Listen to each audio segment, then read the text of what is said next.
Hello friends, आपण समस्तଙ୍କୁ पिंकीर green garden channel को पुणी थे स्वागत। फ्रेंड्स, ये जो गच देखुं यहाँ हूँ ब्रह्मकमल गच। आज भिडियो आम ब्रह्मकमल गच को प्रबल शीतर किपर रक्षा करवा, गच को बचाई रखा जानवा पाइपर।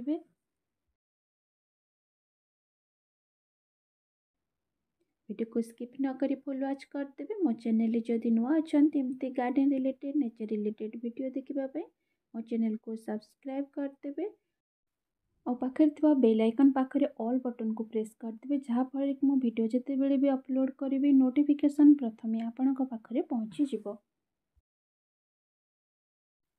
ये ब्रह्मकमल गछ मोर कुंडरे लगी, देखते केते हेल्दी देखा जाउची, बहुत भल भाव बढ़ी।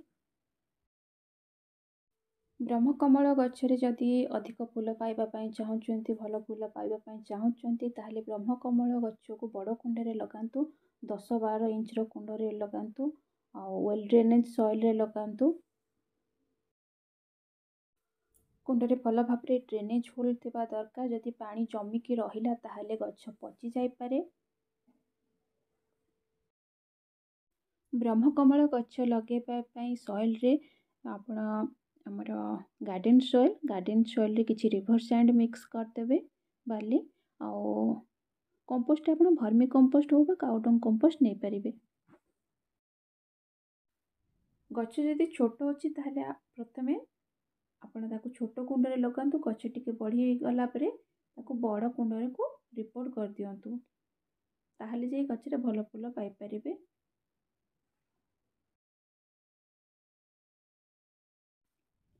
यही विंटर सीजन रे ब्रह्मकमल गछ को जमार भी छाई जगह रखु ना, जोठी सूर्य किरण पड़ुछि से जगह रखु। सकाळ 2-3 घंटा सूर्य किरण तो निहाती भाव में गछरे पड़वा दरकार। यही ब्रह्मकमलटा छात उपरे लगी।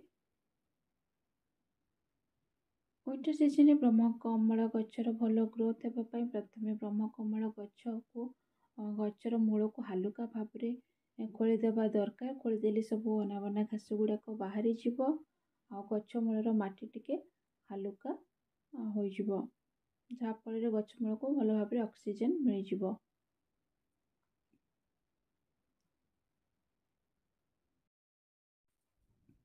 ब्रह्मकमल गच भल बढ़ापी आपण गच मूल नाइट्रोजेन युक्त खाद्य दे पारिबे।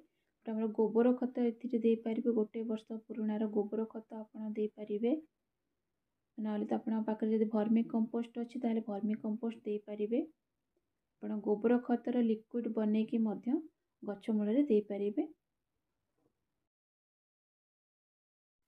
केमिकल फर्टिलाइजर रे आपण गच मूल डीएपी दे पारिबे गच भल बढ़ापी, किंतु सब बेले ऑर्गेनिक फर्टिलाइजर देवाटा ही भल।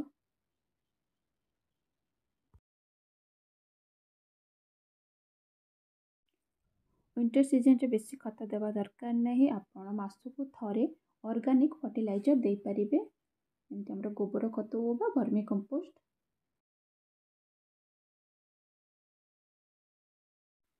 एटा विंटर सीजन से गच को मु फुल सनलाइट रे रखी। समर सीजन रे आपण गच को फुल सनलाइट रे रखिले यार पत्र गुड़ाक जली जीव। यहाँ फुल सनलाइट रे अच्छी, किंतु आपण एरिया रे जदि अधिक काकर पड़ुची ताहले आपण याको राति रे जोटी काकर पड़ुनी से जगह रखिबे। रातिर टेम्परेचर जदि 10 डिग्री तलू रहिला ताहले ब्रह्मकमल गछ को जोठी ठंडा पड़ुनी से जगह रखिदेवे। ये गछटा जोटा मोर लगी बारंडार लगी, ऊपर छात अच्छी, मॉर्निंग रो सूर्यकिरण 3-4 घंटार सूर्यकिरण ये गछ ऊपर पड़ थाए। देखो तो गछ पूरा हेल्दी अच्छी, गचर पत्र गुड़ाक बहुत हेल्दी अच्छी, गछ बहुत भल भाव में बढ़ी। नहले तो आपण ये ब्रह्मकमल गछ को गछ मूल रखिपारे, जोटि कि सूर्य किरण सकाळ सूर्य किरण पड़ुची ऊपर जदि गछर डाल गुड़ाक रहीगला ताहले गछरे बेसी काकर पड़िबो नहीं। एबे ब्रह्मकमल गछरे रेगुलर पानी दियंतु नहीं, कहीं विंटर सीजन रे गछ मूलर माटी मॉइस्चर होकी रही थाए। ଯଦି ଗଛ ମୂଳର ମାଟି ଶୁଖିଲା ଅଛି ତାହେଲେ ଗଛରେ ପାଣି ଦିଅନ୍ତୁ।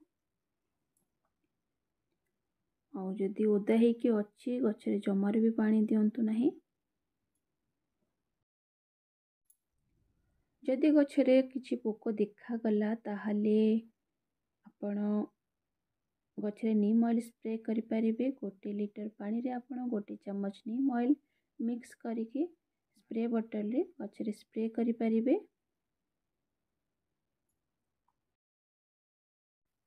ବ୍ରହ୍ମକମଳ ଗଛରେ ବହୁତ ପୋକ ଲାଗିଥାନ୍ତି, ଏହାର ଫୁଲରେ ମଧ୍ୟ ବହୁତ ପୋକ ଲାଗିଥାନ୍ତି। ଆପଣ ୱିଣ୍ଟର ସିଜନରେ ବି ବ୍ରହ୍ମକମଳର କଟିଂ ଲଗେଇ ପାରିବେ, ଲାଗିଯିବ, କିନ୍ତୁ ଫେବୃଆରୀ ମାସରେ ଯଦି ଲଗେଇବେ ବହୁତ ଜଲ୍ଦି ଲାଗିଯାଇଥାଏ ଏହାର କଟିଂ। ଯଦି ଗଛରେ ଫଙ୍ଗସ୍ ଇନଫେକ୍ସନ୍ ଦେଖାଯାଉଛି ତାହେଲେ ଆପଣ ଫଞ୍ଜିସାଇଡ୍ ପାଉଡ଼ର ଲିକ୍ୱିଡ଼ ବନେଇକି ଗଛରେ ଦେଇପାରିବେ। ଯଦି ଫଞ୍ଜିସାଇଡ୍ ପାଉଡ଼ର ନାହିଁ ତାହେଲେ ଆପଣ ହଳଦୀ ଗୁଣ୍ଡର ଲିକ୍ୱିଡ଼ ବନେଇକି ଗଛରେ ଦେଇପାରିବେ। ଦେଖନ୍ତୁ ସକାଳର ସୂର୍ଯ୍ୟ କିରଣ ଗଛରେ ପଡ଼ୁଛି। ଫ୍ରେଣ୍ଡସ୍, এই ବ୍ରହ୍ମକମଳ ଗଛ ବିଷୟରେ ଦେଇଥିବା କେୟାର ଟିପ୍ସ ଆପଣମାନଙ୍କୁ ଯଦି ଭଲ ଲାଗିଛି ତାହେଲେ ମୋ ଭିଡ଼ିଓକୁ ଲାଇକ୍, ସେୟାର ଆଉ କମେଣ୍ଟ କରିଦେବେ ଆଉ ହାଇପ୍ କରିଦେବେ। ଭିଡ଼ିଓକୁ ମୋର ଫୁଲ୍ ୱାଚ୍ କରିଥିବାରୁ ବହୁତ ବହୁତ ଧନ୍ୟବାଦ। ରହୁଛି। ଜୟ ଜଗନ୍ନାଥ।